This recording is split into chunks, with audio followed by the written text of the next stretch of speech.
Mengapa di tanahku terjadi bencana? Indah tampan kerana budi, tinggi bangsa kerana bahasa. Tuan-tuan dan puan-puan. Hai guys, jumpa lagi. Kali ini kita akan membahas nasib bahasa Melayu di Malaysia yang semakin memprihatinkan. Hal ini berbeda dengan bahasa Indonesia yang semakin kuat dan mendunia. Yang menarik, dalam upaya memartabatkan bahasa Melayu dan budaya Melayu, Malaysia justru menampilkan lagu populer dari Indonesia. Lagu itu jelas berbahasa Indonesia. Yuk kita simak ya. Betapa naif cara berpikir para profesor dan tokoh Melayu Malaysia, baik Melayu asli maupun palsu. Mereka selalu gembar-gembor mengenai alam Melayu dan rumpun Melayu. Mereka berusaha menyamanyamakan bahasa Melayu Malaysia dengan bahasa Indonesia. Kaum Melayu Malaysia juga berusaha mencampur adukan budaya Melayu Malaysia dengan budaya Indonesia.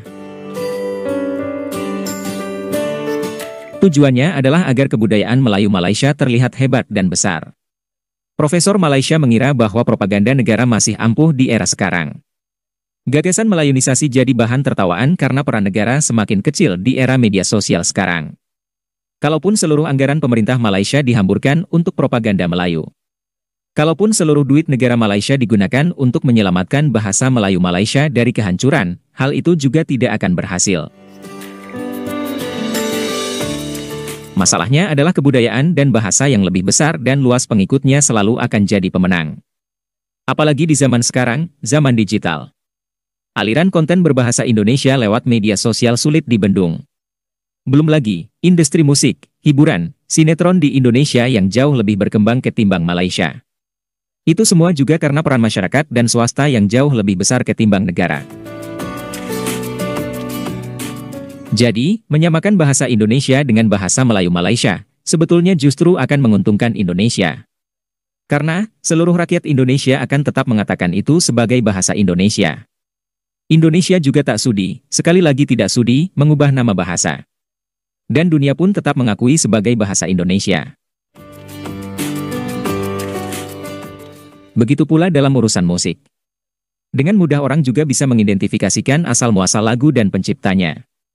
Karena itu, mencampur adukan musik Indonesia dengan musik Melayu Malaysia, justru akan menguntungkan Indonesia.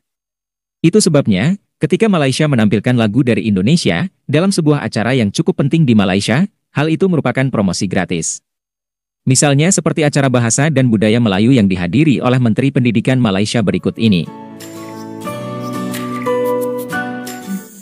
Tinggal aku sendiri, terpaku menatap langit.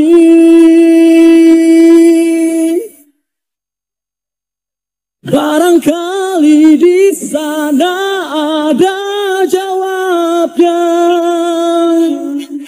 Mengapa di tanahku terjadi bencana? Indah tampan kerana budi, tinggi bangsa kerana bahasa. Tuan-tuan dan puan-puan, saya nak memulakan begini. Ucapan saya ini akan jadi ucapan yang sangat ringkas kerana kita nak bagi laluan kepada semua untuk kita menikmati acara-acara pada malam ini. Saya ingin berikan jaminan bahawa apa sahaja yang melibatkan pengembangan dan juga pembangunan dan juga melibatkan bakat dan potensi yang terkait rapat dengan seni, budaya dan bahasa, kita akan dokong di Kementerian Pendidikan Malaysia. Jadi jangan takut, jangan takut untuk menari di atas pentas, jangan takut untuk membuat pertunjukan dan persembahan kerana potensi-potensi ini sebenarnya selari dengan apa yang sedang kita kerjakan di Kementerian Pendidikan Malaysia khusus. Terdengarkan sebuah lagu puisi. Majlis dengan ini mempersilakan Saudara Rino Kurnia Setiawan dari Indonesia yang merupakan penuntut di Universiti Antarabangsa Al-Bukhari untuk mendendangkan sebuah lagu puisi berjudul Berita Kepada Kawan. Perjalanan ini terasa sangat menyedihkan. Sayang engkau tak duduk di sampingku kawan. banyak cerita yang mestinya kau saksikan. Itulah guys, rupanya ada seorang mahasiswa Indonesia yang diundang dalam acara tersebut. Kita menjadi heran karena acara tersebut bertujuan untuk memartabatkan budaya dan bahasa Melayu Malaysia. Tapi mereka malah menampilkan lagu Indonesia. Lagu Berita Kepada Kawan jelas lagu Ebit GAD dari Indonesia. Syairnya pun dalam bahasa Indonesia. Tapi tidak apa, kita anggap saja Malaysia sedang mempromosikan musik dan lagu Indonesia di Malaysia. Yuk kita lanjut lagi ya. Strategi Malaysia tadi sebetulnya modus lama, yang tidak akan berhasil atau malah jadi bumerang. Mereka mengira akan bisa memelayukan Indonesia. Modus seperti itu mirip dengan kelicikan Malaysia mengundang penutur asing bahasa Indonesia dalam lomba pidato bahasa Melayu. Tujuannya mungkin agar bahasa Melayu terlihat hebat. Tapi yang terjadi, justru bahasa Indonesia akan semakin mendunia. Yang akan terjadi kelak, bahasa Indonesia malah akan menelan bahasa Melayu Malaysia. Berikut ini contoh upaya sia-sia kaum Melayu Malaysia untuk memartabatkan bahasa Melayu lewat lomba pidato. Pemidato yang pertama, yang cukup bersemangat untuk membuka gelanggang, kategorinya antarabangsa dari Australia, Emma Cecilia Roberts.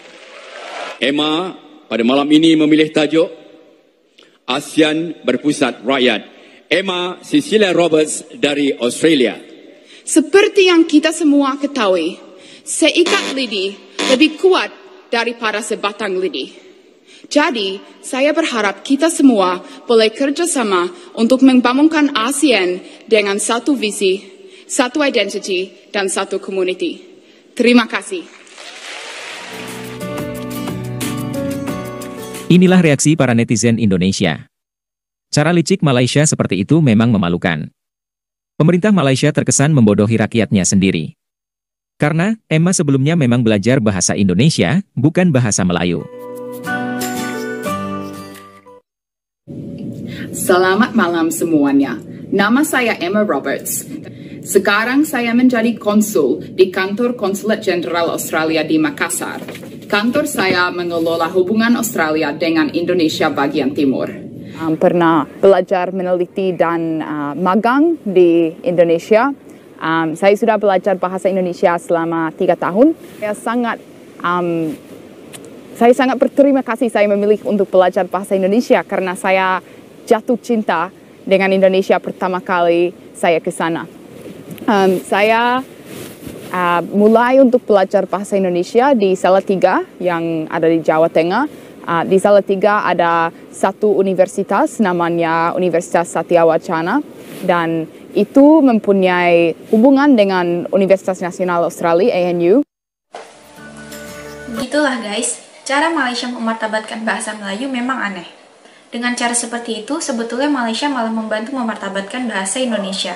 Karena bahasa Indonesia dan bahasa Melayu Malaysia amatlah berbeda. Terima kasih sudah menonton sajian kami, sampai jumpa lagi.